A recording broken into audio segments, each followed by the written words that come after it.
We continue our SEC preview episodes with Kevin Bohannon talking Arkansas Razorbacks. How you doing, Kevin? Doing good. Thanks for having me today. Oh, no problem at all. Can you talk a little bit about basically the quarterback situation in Arkansas and what they're planning for this season? Yeah, KJ Jefferson came in as the man. Coach Pittman named him the starter pretty much in the spring and said, "Look, it's going to be an open competition, but KJ's the guy that he's got the experience. He's the leader in the room now. He's a veteran, so to speak. One start last year. It's going to be really interesting to see how he evolves and how the offense evolves around him. We saw with Felipe Franks last year that the run All right. year, and then the younger guys like Malik Hornsby, there's going to be some packages for him this year. So I expect KJ to be the guy and them to mix it up a little bit and have some run packages with Hornsby. All right. The run game, you guys, I know you guys are basically running the same style offense that we run.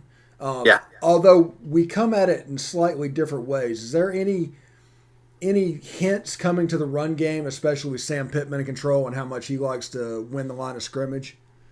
Yeah, and I think they will have three running backs ready this year. You saw last year they had Raheem Boyd, um, wasn't healthy, didn't have the kind of season that Arkansas fans thought. They were thinking 1,000 yards or bust coming off the previous 2 years. So Traylon Smith proved that he could be an every down back, but then you have some other guys. Dominic Johnson, Rocket Sanders is a guy that a lot of people are really high on right now that fit that bigger back mold that can wear defenses down.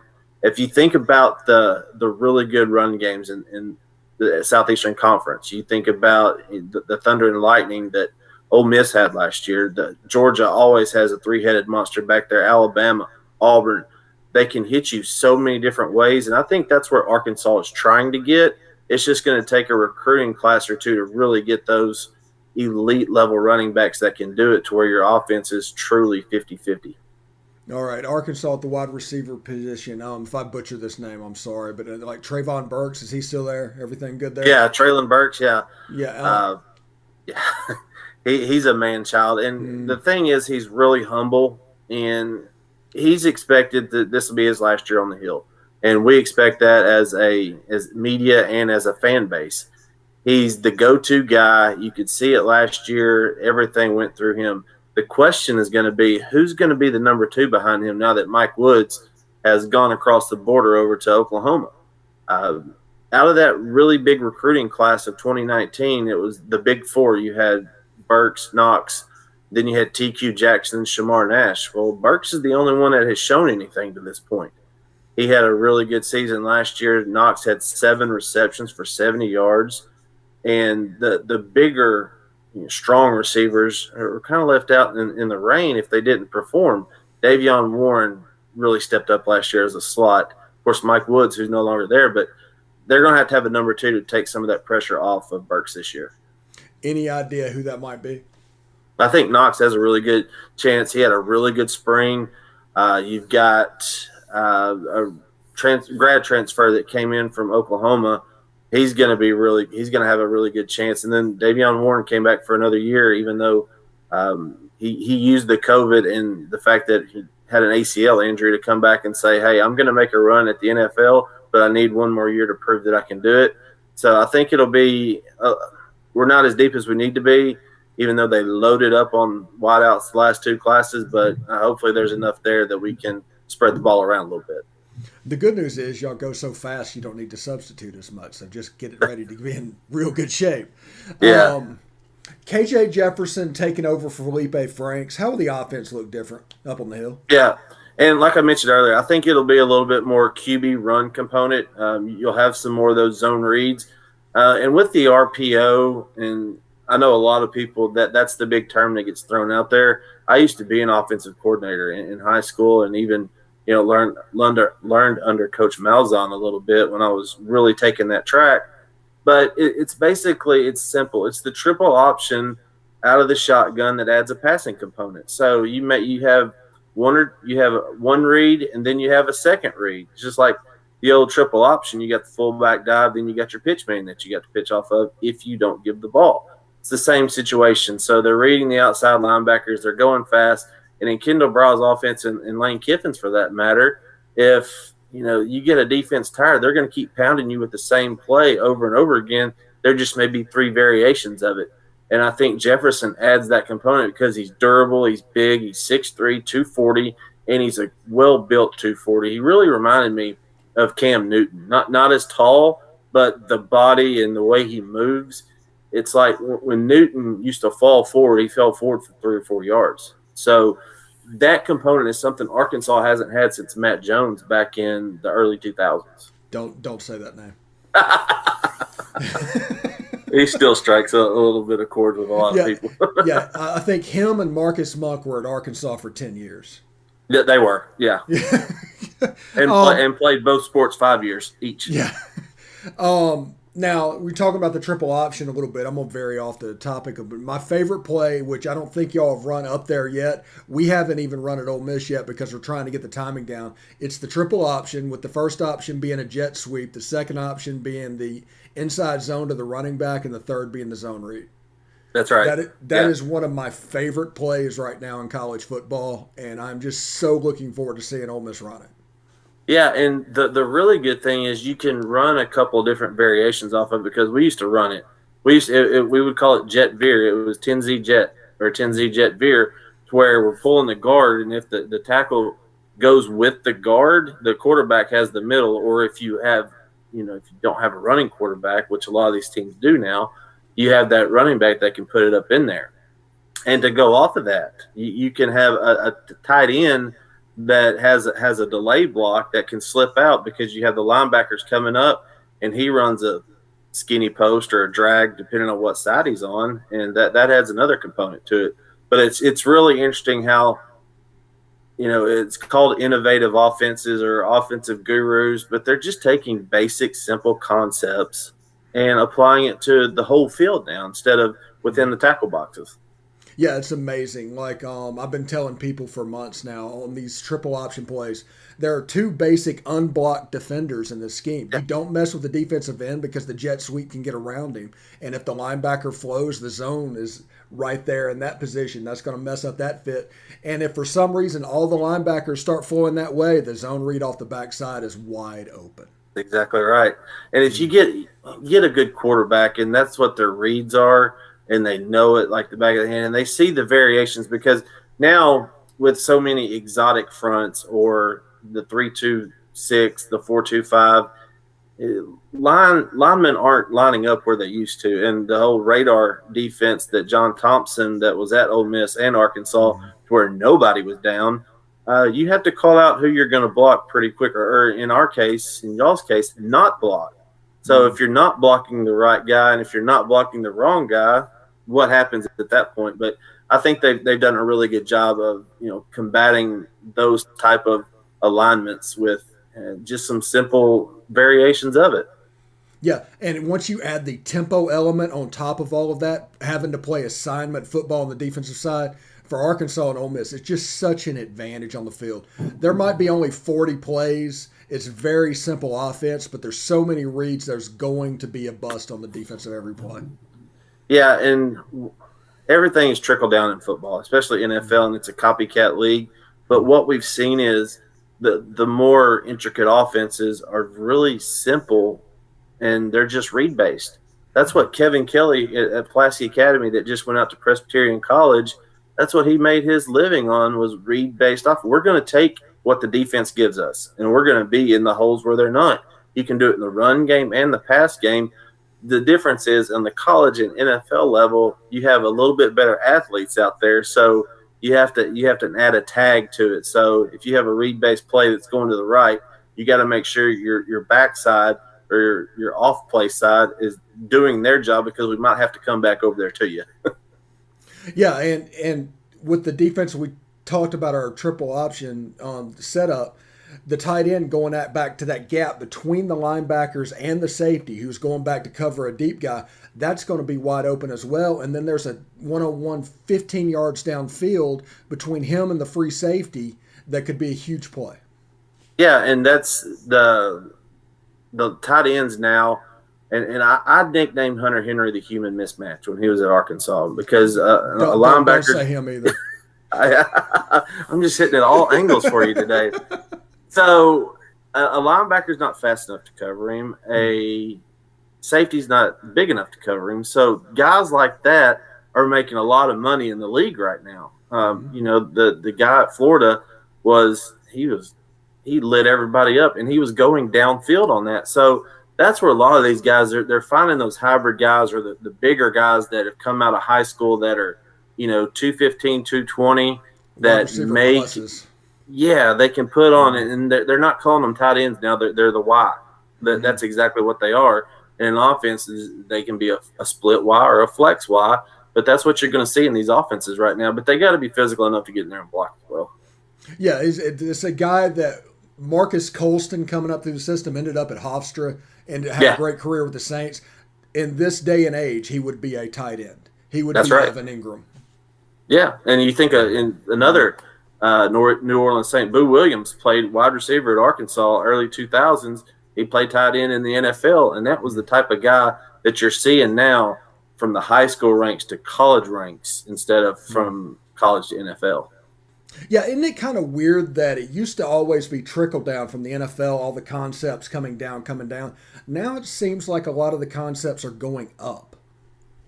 Yeah, and you're getting guys that are more open minded to it. And I think Mm, that's the thing that you're seeing. And it really started with, you know, it can go back to the air raid offense that Leach was a part of with Hal Mummy. mm. That started it a little bit, but Gus Malzahn and Kevin Kelly, two Arkansas bred guys that have spent a majority of their time.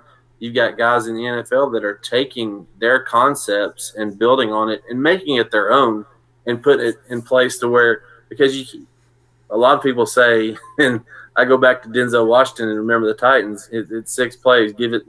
It's like Novocaine. Give it time. It'll work. Uh, Mm, that works on certain levels, and then you just add to it. mm. Yeah, and Kevin Kelly, by the way, is he the coach that never punts? He is the coach that never punts. Yep. Okay, so that should be interesting in FCS football. So I'm looking forward to that. Are they playing in the fall or in the spring next year? Spring, as of everything I've seen right now, he's recruiting for next. I'm sorry, the fall. They Okay. just came off of the spring, but they're going to be in a conference over there. I think it's going to be with UCI. I think they're in the Atlantic Sun. I'll have to double check on that, but University of Central Arkansas left the Southland and they're going to the A Sun. So that'll be really interesting to see what happens. Okay. Okay. Well, we got off track a little bit. Let's talk a little bit about the defense. How does the front look for Arkansas? That's the biggest question, and a lot of us have gotten together and figured that that's going to be the key. And you saw we were a little bit more aggressive under Barry Odom last year, Mm-hmm. but you lose a Jonathan Marshall. You had some really uh, big holes to fill because we're not good at stopping the run. That's one thing they have to get off the field. Third and three, third and four. So filling that Dorian Gerald, is he going to be healthy for a full season? Then you got the young guys, Isaiah Nichols, Zach Williams. Are those guys going to live up to their potential? Mateo Soli, I feel like he's played his whole career with a club on his hand because he's been hurt, but he's been in there playing. So you had Carl Williams, you had a couple of grad transfer. He came from Illinois State.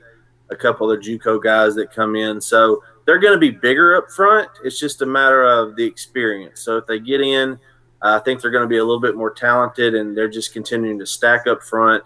So they're going to have to get better up there. And then as you go back, you look at the linebackers. You return Grant Morgan, who had an All-American year. Bumper Pool has to play up to his star rating potential. He came out of Texas as a 4-star. I think he's hovered right around, kind of third team all conference, honorable mention type deal. But he's had the potential. He's had some really good breakout games. There's been flashes, but he's got to be more consistent.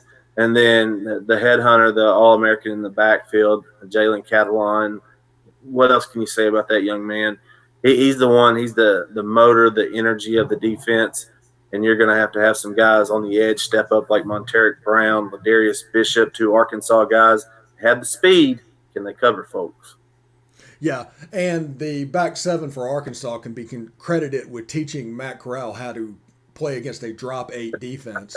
Um, which he actually learned as the season went on, and by the end of the year, he was damn dangerous. But he would not have been there if it wasn't for that Arkansas game. What is the 30,000-foot view of Arkansas's football season this year? A lot like it was last year. Tough schedule. It's the Brutal second schedule. year. Yeah, it's brutal, and it was funny because when they're scheduling all these guys, especially the big Power Five school, they're in a down cycle. And it seems like every time we catch somebody, they're good again. So Mm. will Texas be back? Probably not. I don't think they have the talent to be where Texas should be. But Sark will have those guys ready to go, and it's just the SEC schedule is brutal again. You're going to have to go through these guys and stay healthy. That's where the depth comes into play, and it separates himself every year. What Pittman is doing is he's getting kids on campus that give this team a chance to get back up to 6, 7, 8 wins. And that's where we were consistent under Houston Nutt, Bobby Petrino, is we'll fool around between 7 and 9 wins, and then once every 4 to 5 years bump up to 10 or 11. That's where Arkansas football's been for the last 30 years. That's who we are. I'm not oblivious to that. I know that some fans think 12 and 0 or bust. It's not going to be like that, not in the SEC. Right. So I think there's potential there, but it's going to take one more year of building and getting the culture right under Pittman for them to really take that next step. I know you guys have Georgia from the East. Who's your other Eastern team? Missouri. Yeah, Missouri. Yeah, got Missouri on day after Thanksgiving again this year. That's a fairly brutal draw from the East. The only way that would be worse was probably if it was Georgia and Florida. Oh, and that would be 2020 for us. Yeah. Let's see. Looking at the SEC as a whole, what are some storylines that you're looking towards? And I'll start with the West, and I'm really worried about Ole Miss because a year under Lane Kiffin and Matt Corral that's going to be one of the most dynamic offenses in the nation, not just the SEC. So you got to figure they're going to be really tough. Now, will they be able to stop anybody? Who knows? They got a lot of athletes back there. So Jerry and Ely is one. I hope he's healthy because he's so fun to watch. Football and baseball. I coached baseball during the summer on the elite travel level across the nation, and I've seen the Plumleys and the Elys play baseball. So I know those athletes, and I hope he's back and he's healthy. So Auburn. He will be, by the way. Yeah, good. Auburn, who knows? I think there's expectations there that are unrealistic, and I think Nick Saban has done that to them. So Florida in the East, South Carolina, who knows, and then Tennessee. I think it's going to be a lot like it was last year, but Alabama's just going to reload. I think they're going to be right around there at the end, and then Georgia, they're going to keep doing the same thing. All right, if somebody would have come down and say Ole Miss's defense is ranked 60th in the country, what comes to mind for you? Ranked 60th in the country? That's a win for them. I'm thinking 10 or 11 wins at that point. Yeah. That puts them on because at 60 right now, that means you're probably giving up right about 400 yards a game. So that puts y'all at about plus 160 because y'all will probably average 550 to 560 per game. So it's just a matter of if you can keep, which ultimately, if it correlates right, that'll keep them out of the end zone more. So that means that y'all are there at the end, possibly playing for an SEC title. Okay, and before I get out of here, who's a player on Arkansas's team that we need to know about that we're not really thinking about now? Great question, and I think the one that is overlooked, and I'll bring him up again, Jaquaylin Crawford. He could be that one that steps up there and is the second receiver to Burks out of the slot. He was a 4-star to Oklahoma. He transferred. He sat out last year, and he could be that dynamic offensive guy that could run the jet sweeps, that could do the things that Kendall Briles wants to do with guys in space, that could take this offense to the next level. All right. Thank you for coming by. This has been the Arkansas preview. We have to do this again, man. Definitely, Steve. I appreciate it, man. A lot of fun. Get to talk some ball, especially coming off baseball. I'm getting in the football mindset right now. Yeah, yeah, and I won't mention NC State. It's okay. Well, hey, I was pulling for them down the stretch. They did things the right way. They Yeah, deserve to be there. yeah. All right, Arkansas preview. Hotty toddy.